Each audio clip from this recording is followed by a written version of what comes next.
There's a phone roll. Yeah. So, like Stephen is saying, agility and applying the process is something that can be unsettling, right? There is a lot of turmoil happening. There is a lot of fears, a lot of angry moments. Sometimes you have like an angry manager screaming at you. Okay. Is that my voice? No. Okay. Okay. Hi everyone. Good morning. What?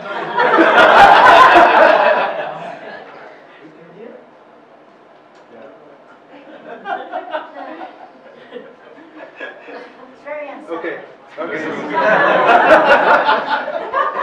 It's very unsettling, this agility, right? As you can see. Yeah. So as I was saying, it can be painful. You can have a lot of fear, a lot of angry moments. You can have a manager screaming at you, like happened to me in the past. But it's something that we always have to go through, right? So before we dive into the topic itself, a bit about me. So just to illustrate a bit of my experience, so back in 2006, 2008, I was working for a small community inside the university, and that small community, we were working with this. Doesn't anyone know this? One laptop per child. Yes. Yeah. OLPC. So back in 2007 or so, people from MIT approached the lab that I was working. I was still a student, and I got the opportunity to work with this project. It was quite unsettling as well. Okay. Later on, I moved to this company. I'm going to mention about this company later on. It's part of the topic, how I got to work for hotel search in Spain. And then also passing by ThoughtWorks, ThoughtSauce in Hong Kong. I'm sure maybe some of you guys know this company. First Code Academy, teaching kids how to program. So quite varied experience, right? And currently working for Y Innovation and one of the sponsors here. So that's my professional background. I forgot to mention, most of these companies I was working as a software engineer. So I have hands-on practice actually building software, right? As well, managing, writing user stories. So I have some experience, but the topic today is something that I just recently came to learn about, and I found out, oh, this is really cool, I should be sharing this. So that's why I'm here today, right? What's the company name of the logo with the light bulb? ThoughtSauce. Yeah, Sauce. It's a company here in Hong Kong. Actually, it's created by former ThoughtWorks people. Okay. They used to work for ThoughtWorks office in Hong Kong. So when they shut down, they create this company. So same philosophy, but just small. Okay. So ThoughtWorks used to be in Hong Kong, but they exited and then they created this other company? Some of the people, yes. Not everyone, yeah. But there's no difference in terms of practices, or very similar practices? Well, there is difference because it's not the same company, but yeah. So they try to build the same culture with a small set of people here. Of course, it didn't last. Okay, we can talk about that. My experience outside the room. Yeah. Okay, because the talk is only about me. But again, another slide about me. So this is myself outside the professional context. I play ice hockey. Recently, I'm also doing trail running, right? And if you search this on Google, this is going to be only me, Zukunftsalik. Right, that's a German word. I'm not from Germany, by the way, I'm from Brazil. Right? So that's me. So before we start, let's get some terminology in place. So here we're going to be talking about liminality, right? And can you see this picture? Do you think you can describe to me what this piece of art represents? That much project.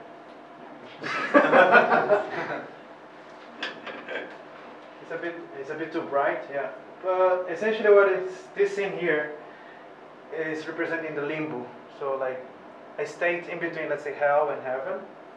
So you see, you have some signs of hope here, but you have like a skeleton. So this is the limbo.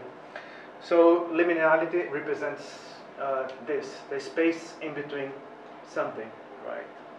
This is very important to get the context done, because it's going to be applied for the remaining of the talk. This is the definition according to Wikipedia. So it's the quality of ambiguity or disorientation that occurs in the middle stage of rituals when participants no longer hold the pre-ritual status. So, real life example, people in your team, they went for Agile training, they did Scrum Master training. So they went through the ritual, right? So now they are trying to apply, but they are like, okay, what do I do next? Right? So this is a real life example. Together with liminality, we have the concept of liminal thinking. It's a process that you can apply to introduce change when you are in this state, or you know people that are in this state, teams that are in this state. So have you ever had like a moment in your life, let's say if you're a smoker, at some point you just stop and thought, okay, I should be stopping smoking, right? This is really not good, it's affecting my life. So when you have this like moment, some people call it like the aha moment, you are actually stopping and applying liminal thinking, right? So, as I said earlier, I just found out about, just like a few months ago, I was reading about liminal thinking. So that puts me in this context. I have some idea, but actually I'm also a beginner, right? But I'm here to share what I've been learning so far. And this, I can tell it works not only in work environments, but also in your personal life. So you can apply and test with your family, your friends, which I have been doing. Right, so close the parentheses. So now we start. Take the role of a coach, for example. This role by nature is a liminal role. It works in between states, right? So you're part of the team, but at the same time you're not part of the team. Can you think of any other roles like a coach that people do nowadays? Any consultancy work? A consultant, yeah. Any others? Teacher. Teacher is part of the class, but at the same time also not part of the class, right? And there is another one which are like psychologists and therapists. They are not actually your friends or family, but you can get very close to them even though they are not part of your circle, right? So those roles, they work in the state in between hell and heaven, right? So, as expected, those roles, they are associated with growth and change, right? So they work in the between state. So during my reading, I saw this can be translated to some kind of agility to enable this kind of action. So this is actually the main topic for today. We're going to be talking about beliefs, right? So it's one of the most important concepts I have been reading about. So over the course of the next slides, I'm going to share how beliefs, they shape everything, and I'm going to try to put my own examples from my learnings. Right? So in this talk, we're going to have a lot of homework. Right? So maybe a few of them we can do here, but some of them you can do at home. And for, let's say, the best answer voted by all of you, you're going to win this book, right? Coaching Agile Teams. So I will choose which homework we're going to explore together. So in this case, the homework is to think of something in your life that you think it's never going to change, right? past? The past, that's a funny answer. So, in my case, like for me, doing mental math, like let's say you are summing things together just using your mind, I can never get that done properly. So I don't think I can get it done. So, what kind of person, what kind of change do I need to do in order to like be able to do mental math? Homework. So, first thing, beliefs are models that we create. Is anyone familiar with this picture? Have you seen this story before? Yes? No? Okay, quite a few.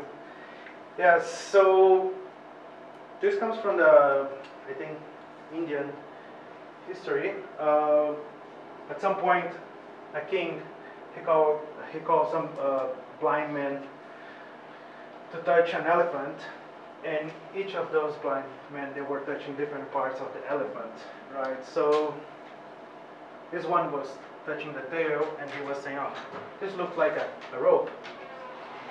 This one was touching the belly, and he's saying, oh, this is a wall.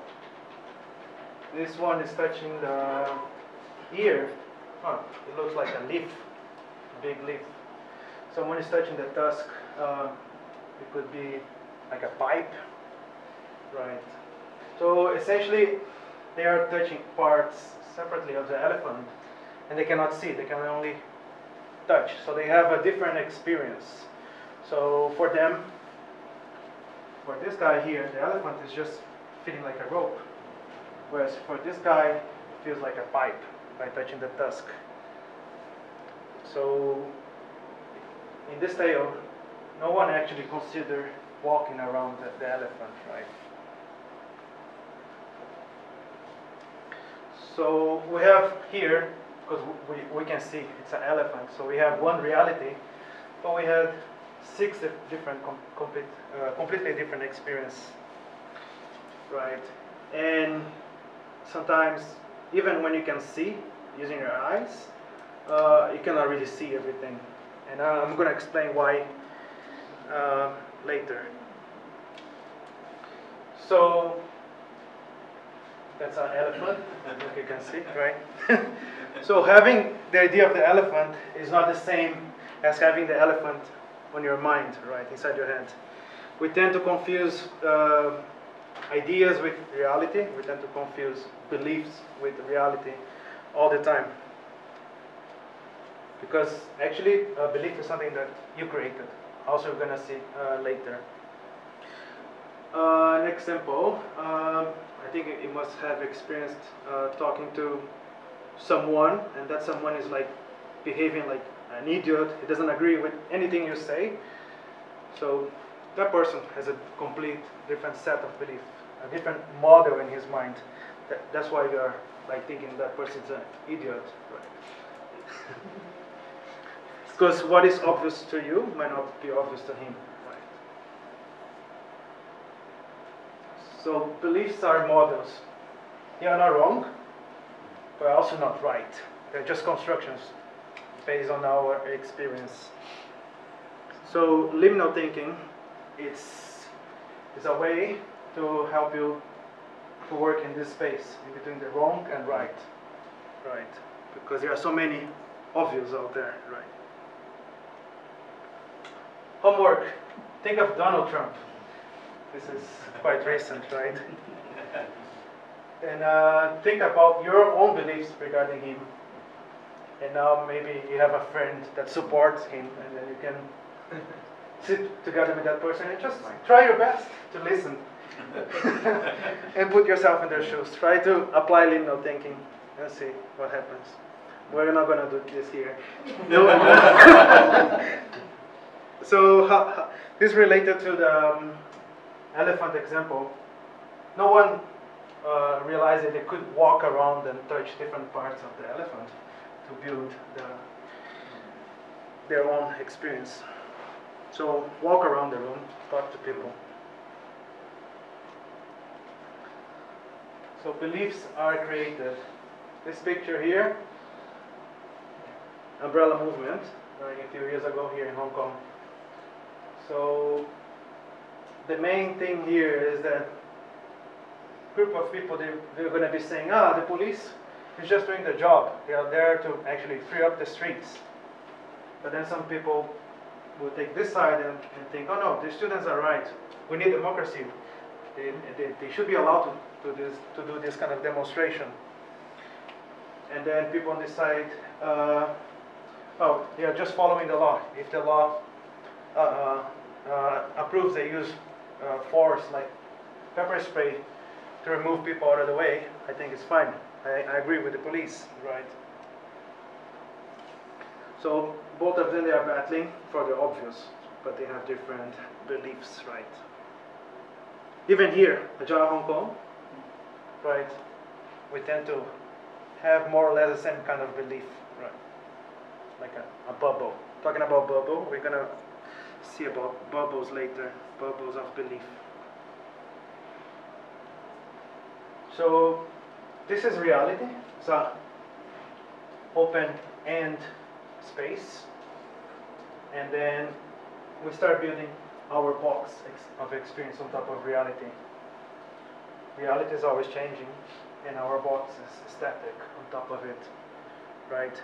I forgot the name of the neuroscientist, but he said, I think our brain is able to process like 11 million or 11 billion bits per second.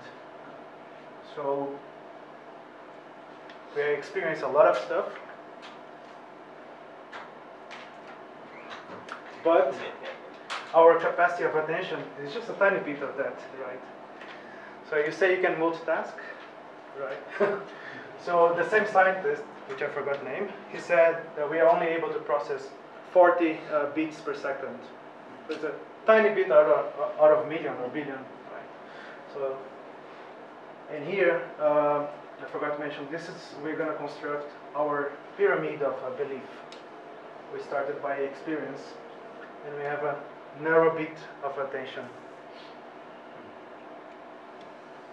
And then, with only this line here, we start building theories and judgments on top of what we experience, right?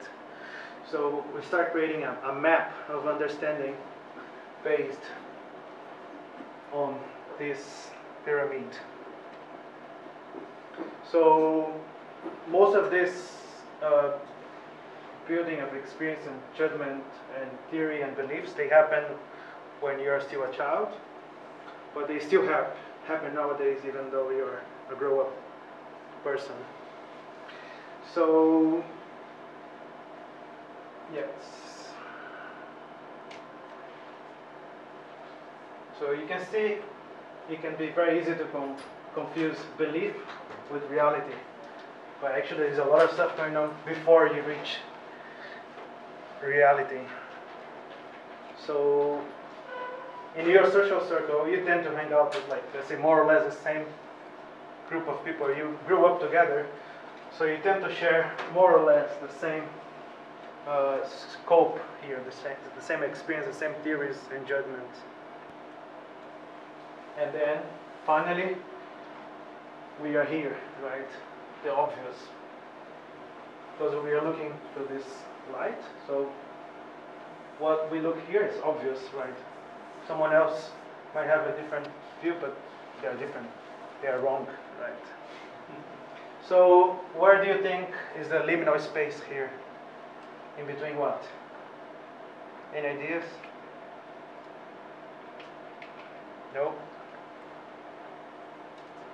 So liminal space is in between the obvious and the reality. So as a coach, as an Agile coach, we have to work in between here. So there's a lot of needs, a lot of emotions, feelings in this area. Homework 3. Maybe this one. Can we have a volunteer to share a personal belief and what experience helped to create that belief? Any volunteers? And then we go over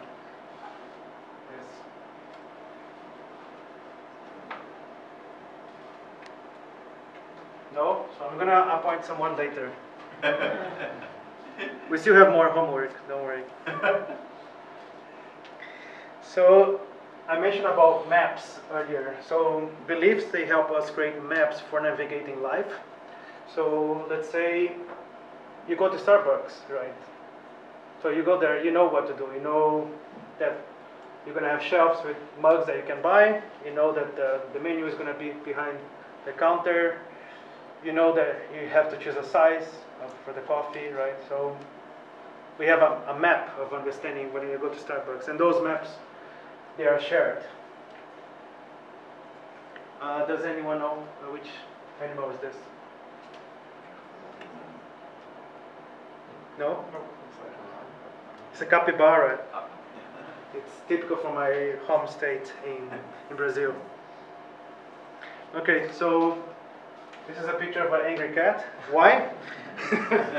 Because I used to have a lot of cats. So we used to live in a big house. My family lives in a big house in Brazil, so a lot of space. We had all sorts of animals, including cats, dogs, little monkeys, birds, ducks, everything that you can think of. So, but we had this specific cat. This is not a real cat, by the way. It was like, maybe I was around mid-90s, right? Maybe 95, 96. So I found this little cat on the street, and I thought, oh, it's so cute, I'll bring it home. Like one more to the collection. Right, so it was fun playing with the cat and everything. And then it was Christmas evening, I think.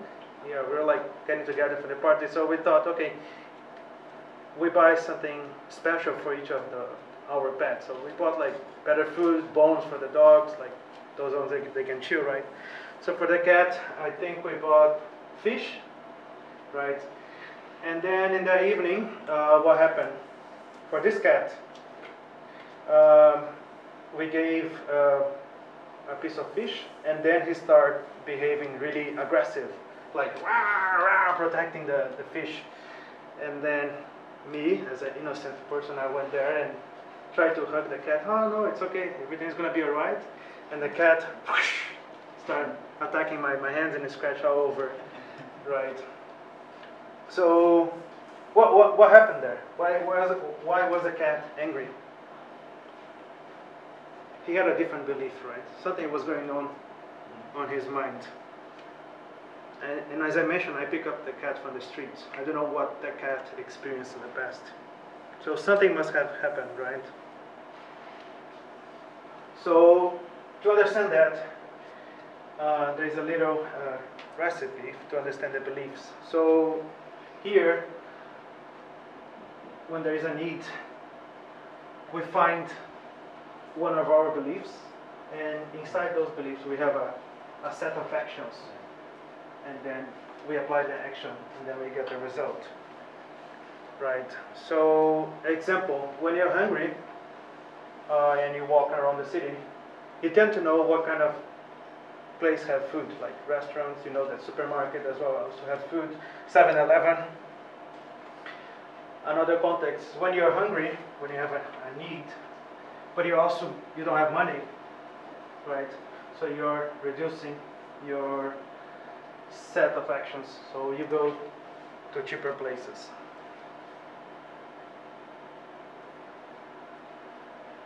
So that loop, that recipe, can be a learning loop. So we have actions which bring results, which feeds back to our needs. Why I mention this? Because this causes behavior, the way we behave. Back to the angry cat. So I tried to think back and apply the learning path for the cat, and I failed, right? So when I was reading about liminal thinking, I understood that one of the actions I was taking back then, my family, actually my mom or my grandmom, they would go and punish the cat, right? They would go and slap the cat and say, don't do that again. expecting that the cat would learn, right? But it didn't help. Why? Because during my readings, I understood that it was actually a doom loop. Right? You punish the cat protects even more the food, and then becomes even more problematic, and this is a loop. Every time you punish, you build up more of a problem cat. Right? So how to change that? Only if I knew this back then, we should have created a delight loop. So, by giving a reward to the cat, spending quality time with the cat, the good cat, he learns the new behavior. Right? So in this case, for that cat, if I had spent more time with the cat rather than just trying to give food and punish every time he was bad, I should just try to have more quality time with the cat. He would still have problems, I think. Like many people, they go through this delight loop, they learn, they become better persons, but every now and then, if you had a really big trauma, it can catch you back in the future, right? So we have a choice. We can choose the doom loop or the delight loop, right? Which one would you choose? Cherries taste better. Okay. Can you see this? This is a kid, and he's playing crazy in the supermarket, right? Who here is a parent? Here, many. So I'm not sure if you experienced this kind of situation with your kids in the supermarket. So what did you do? You don't need to answer. So you could punish or Just buying Doritos. yes, but then if you give him Doritos, what happens next? Internally, he would think on his beliefs, okay, every time I play like this, every time I go crazy, I'm gonna get what I want, right? So how? What's your story as a parent, and what's the kid's story? Homework. Okay, this one I want an example, and then let's see who's gonna win the book. Think of a doom loop in your life, and then share with us. Who is here open to share some doom loop? Raise your hand. You're shy too. Okay, we have a proud volunteer. So, sort of every day, sometimes I wake up tired. So actually, I'm not very productive during the day, even for myself or for the job. Then I end up working a bit late, trying to catch up with the lack of usefulness of my day at night. So I end up, and maybe sometimes I catch up being productive at like midnight. So I end up going to bed very late. So obviously, the next morning I'm wasted. And So that's true your true story. So that's your doom loop. Yeah. So you go to bed late, and then next morning you cannot be productive, and then this just gets worse. Okay. How would you convert that to a delight loop? What could you do differently? Something that you actually can do. So the few I found, I just say I found the solution is I stop coffee, so I can't work late actually. I will pass out at night, so I'm being beaten by sleep. It's not exactly delightful, but suddenly I sleep. Yeah. I give up on my productivity for the day or something, or I'll find a book, so at least it's the kind of thing that makes me think I'm busy, but I can fall asleep in the book and not on the computer or something. And eventually I put my alarm on like fixed time every day. I don't think about it, so at the end I lose.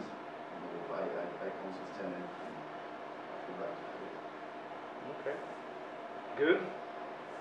So, we have a book here. Manifesto here. Thanks for being brave and sharing your story. Okay. Next. Beliefs, they create blind spots. Does anyone know where is this located? No?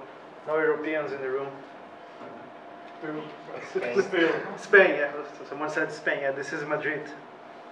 So, as I mentioned earlier about hotelsearcher.com,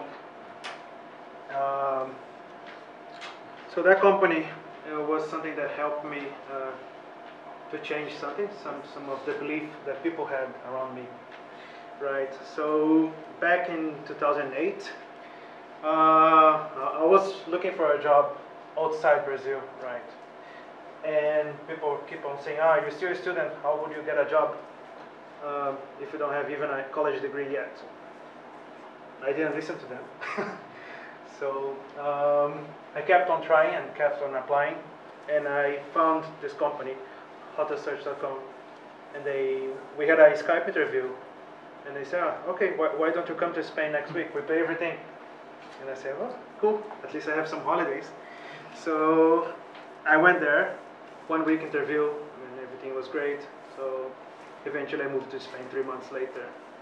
So, but then, a lot of people around me, they had a limiting belief. They were saying, you don't have a degree, you cannot go and live abroad.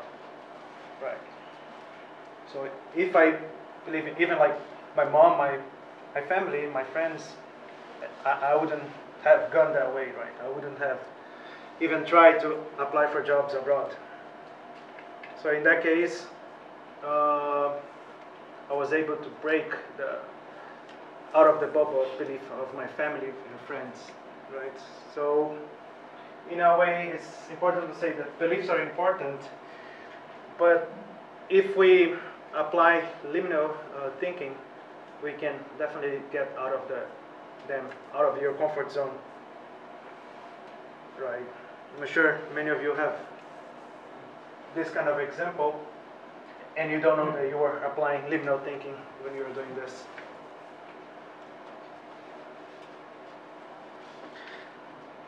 Another homework. This one could be easy, right? Think of people in your life who have a belief that might be limiting you. And how about yourself? Do you have any belief that is limiting others? Do you think Agile is limiting the way you think about things? Open question.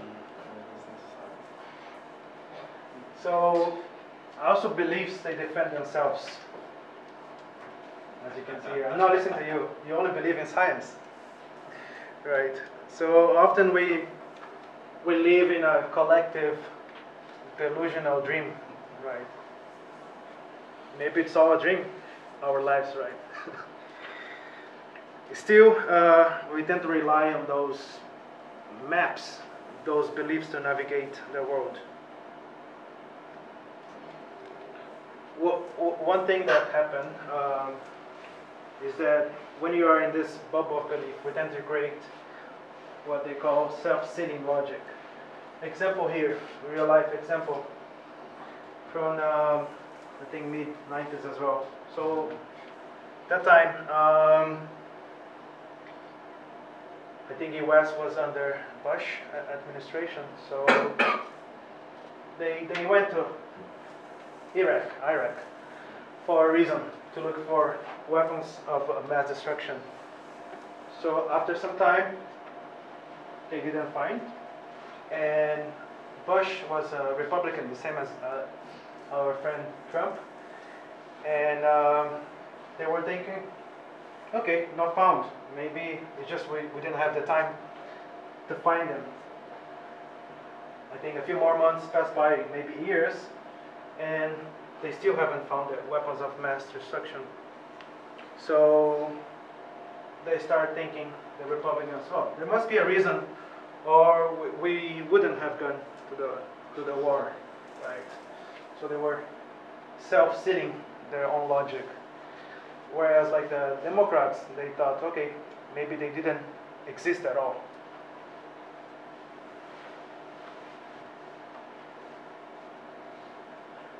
So here's the bubble of belief. You can be just yourself, or you can be in a group. Like members maybe of a more fundamentalist church. They're all in a big bubble, right?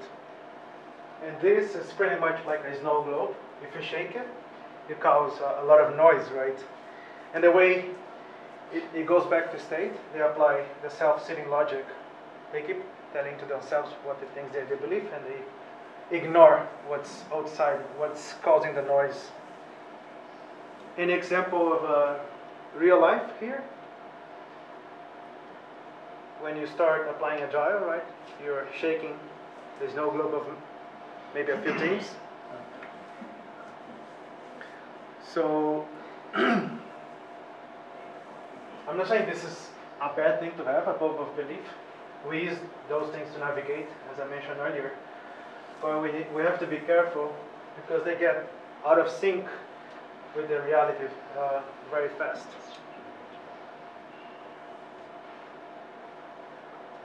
So 5 monkeys, 1 ladder. Right. Anyone know about this story? Okay, 2. So less than the elephant. I would expect more people to know about the 5 monkeys rather than the elephant. The surprise.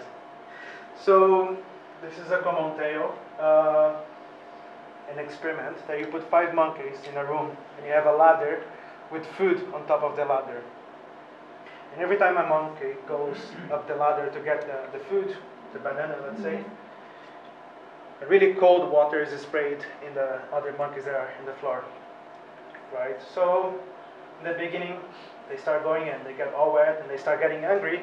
So every time a monkey approached the ladder, they would go and beat that monkey, right? So at some point they learn, okay, I should not go there for food because they're gonna beat me up, right? So they stop going up. So what happens next? They replace one of the monkeys with a new monkey. The new monkey, oh, food, let me go there. Tries to climb the stairs, the ladder, and he gets really beaten up by the other monkeys. So eventually, with time, they replace all monkeys. So they are all new monkeys. And still, every time someone tries to climb the ladder, they get in a fight, right? And they don't know why. So how many times you have this kind of situation in your life, right? And then they don't know why. Yeah. So people like stability, and living with those bubbles of belief just reinforce that more and more and more. And it creates blind spots, so they completely ignore other things, right? They face their backs to other beliefs. So how people make sense of new ideas? So very simple. Does it make sense within my own bubbles, my own beliefs? If so, is it externally valid? Real life example here. You talk to people in a team and they fully agree with you on the Agile principles and blah, blah, blah. But then when it comes to here, oh, we cannot do it here because this organization works in a different way, so we cannot apply. Right? How many times we have been into that, right? So, but this is the order. We have first to work with the person, with the individual level, their bubble of belief, to finally be able to validate externally. People rarely test ideas for external validity when they don't have internal coherence, when they don't agree, right? So liminal thinking again to help with those individuals. More homework.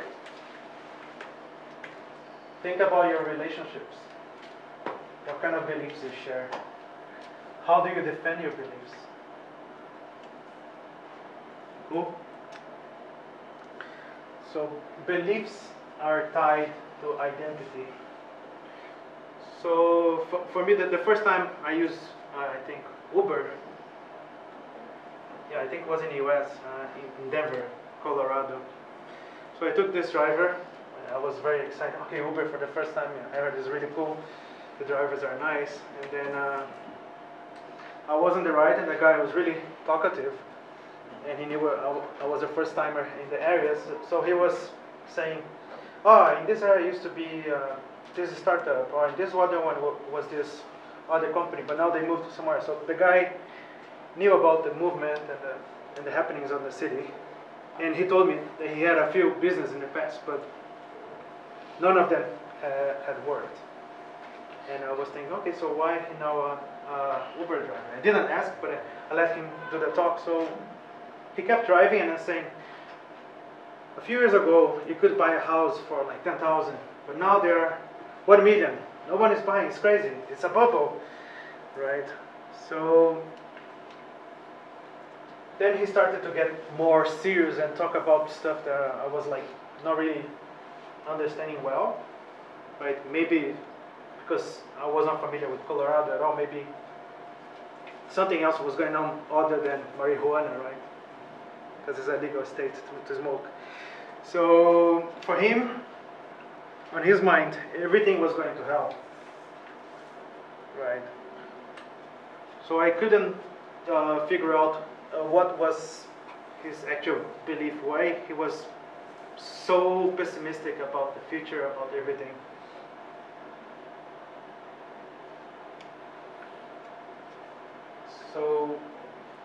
So what was happening? I mentioned that he tried to have a few business, right? So when you do everything you can, but not having success or traction, what could it be?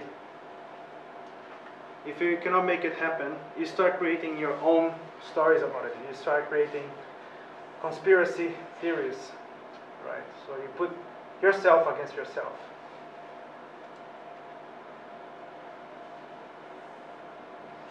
So he put that in a way that the governing belief was actually, his own governing belief was putting himself against himself. So he wouldn't be able to succeed unless he breaks out of that belief that everything is going to hell. It was part of his identity. And one of the things when you read about liminal thinking is that a governing belief defines you.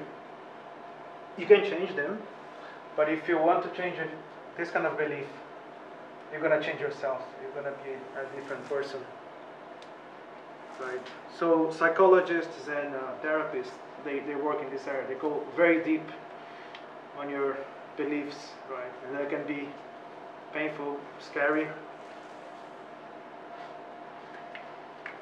Homework. This one is difficult, so I will let you do it on your own at home. Okay, so a lot of information. What to do about this? So assume that you are not objective. If you're part of the system that you want to change, you're part of the problem. Right. Example. A manager that is always open for feedback, and you go there and say things, but then he starts start getting angry at you, right? So you're part of the problem, right? Empty your cup, meaning try let it go, the things you learn. Try to be completely open to new ideas, right? Stop, look around, listen. Create safe space. So this is something I've been doing lately. So I work with different teams. So, and I have this area that I created where I have like some candies, some sweets, some food, drinks, and then people can come and talk with me. It's like a therapy room, right? So a real safe space. triangulate and validate. So as a coach, we have to walk around and talk to everyone in the team, like testers, developers, project managers. So we have to triangulate and validate the assumptions we have from all points of view. As I said, ask questions and make connections goes together with the validation. And this is one of my favorite parts. Disrupt the routines. So if they say it's not possible, try and make something happen, something different. Why? So you create new possibilities when you disrupt the routine. Act as in the here and now. So at least try the new beliefs that you want to put in place. If you want to try Agile, try it. And you have to really apply liminal thinking in this case, because sometimes you don't believe, let's say, in Agile, but you have to at least try hard. And if it works, do more of it. So how do we share our beliefs? We share with stories. So don't just come and say, okay, 80% of the companies that apply Agile, they are 90% more productive. Facts don't mean much for this kind of situation. Tell your own story. How did you achieve something? And finally, evolve yourself. Be an agent of change. Everyone can learn, but liminal thinking is not easy. Or you can also bring a coach like me or some other colleagues to work with you. Do you know this? Who is this? Doctor Strange. Doctor Strange, right? So he was quite arrogant, right? And he went to Kathmandu and was able to change his governing belief, right? So be like him. Other than that, that's it. Thank you.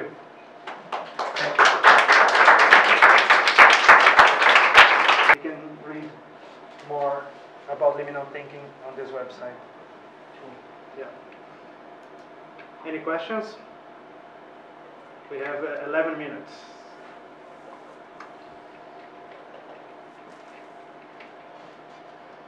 No questions?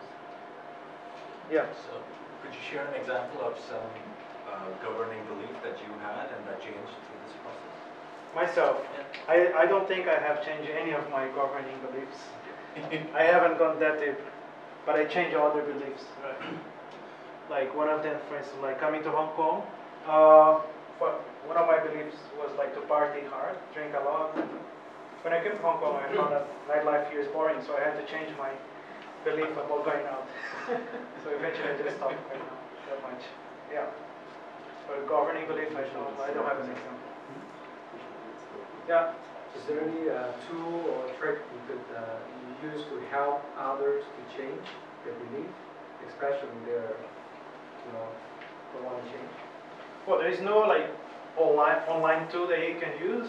What you can do is first learn about liminal thinking, and then I think like the book I just gave away is a good one to really start understanding what kind of questions you should be asking in order to work in the liminal space. But there is no, like I would say, a tool that you can apply. There are frameworks you can use to help you triangulate and validate your questions, but there is no like tool. So any suggestions on dealing with the angry child, the mad child? Do we have a parent here to help on this answer? How to help an angry child? Usually the anger is the emotion of protection, yeah? So it means that the kid is protecting something. So the first step is to figure out what it's protecting. So is it protecting, I don't know, it's independence or wants to do do something. Yeah. So usually, it depends on the age of the kid. But if you have the kid with you, can have a conversation. Sometimes the first step is to talk about the need that is driving the emotion.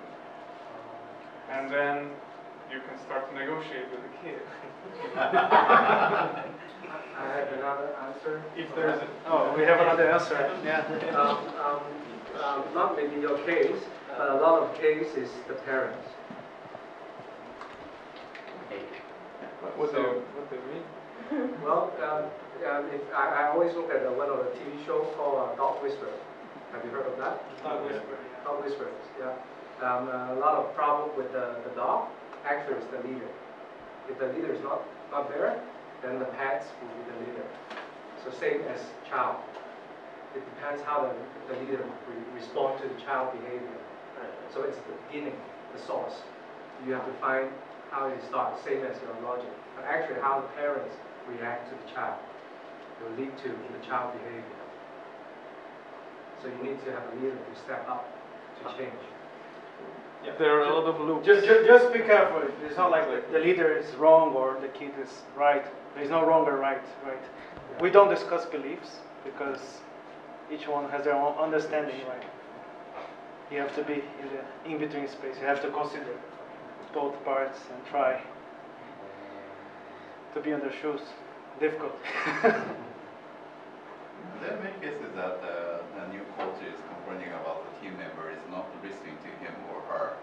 But the actual situation is the one he or she is not listening to the team. The same thing. So if your kids are complaining about your kids are not listening to you, probably you're not listening to them. It's the same thing. So take your time. Yeah, good one. Good one. I have a question because I see implementation of that really in one-on-one discussions. How would you recommend to use that in, let's say, persuading a bigger group of people that have to, let's say, change into Agile or change into following some kind of new idea? Okay. Do you have some kind of tricks? Yes. So, like I said, my experience with this intentionally applying is limited. So I only applied with individuals. Okay. Yes. So I'm still learning. So for the group part, not yet there. Because I'm thinking if the same type of, let's say, framework could work on a bigger group of people. No, Just an idea. it does work. That's how political parties, churches, they work, right? So, but I'm still learning. Maybe next year we'll talk about it again. Yeah. Do you want to try here?